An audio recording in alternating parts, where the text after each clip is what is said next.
Maghilamos tayo. I just woke up, guys, and as you see, I removed my eyelashes one by one. It's hurt. That was last night. And maybe I will gonna rest first my eyelashes because I think they cut it, my real one. It's really not nice to see. And we're gonna wash our face, guys, using Dr. Alvin. It's not a promotion or ano. I just bought this one in Macau and I love it, guys. So, let's clean it. Just pump it. Oh, di ba maglalabas na? I like this one, guys, kasi nag-help siya sa skin ko. Meron din siyang nagbabakbak. Inaalis niya yung kanyang dead skin.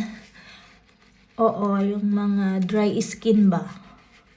Kaya ngayon, kung nahawakan ko yung aking face, rough siya. Kasi, ay napunta sa mata ko. Rough siya. And, hindi naman siya makate.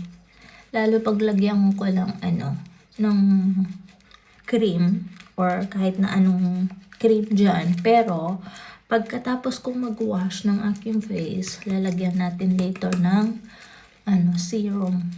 I will show you guys what I'm using. Since ginamit ko siya yun, okay siya sa akin. Buti dalawa yung nabili ko. Pero pagka nag-brush kayo nito, guys, huwag masyadong madiin. Yung sakto lang. Yan.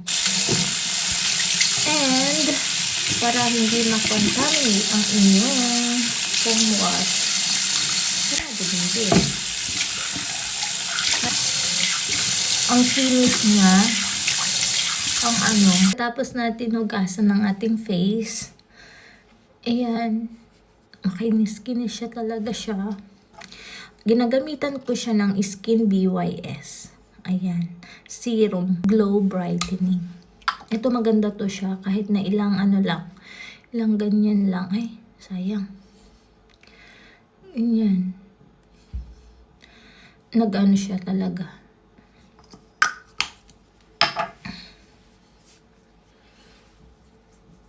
Hiyang ko to. Parang nag-glow-glow yung ko. Nung face ko. Para meron siyang sariling lightning. Ang ganda. I-blend lang siya. Kasi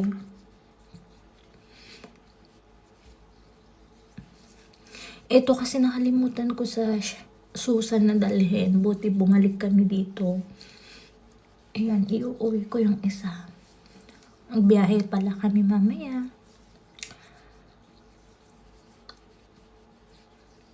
Oh, ayan.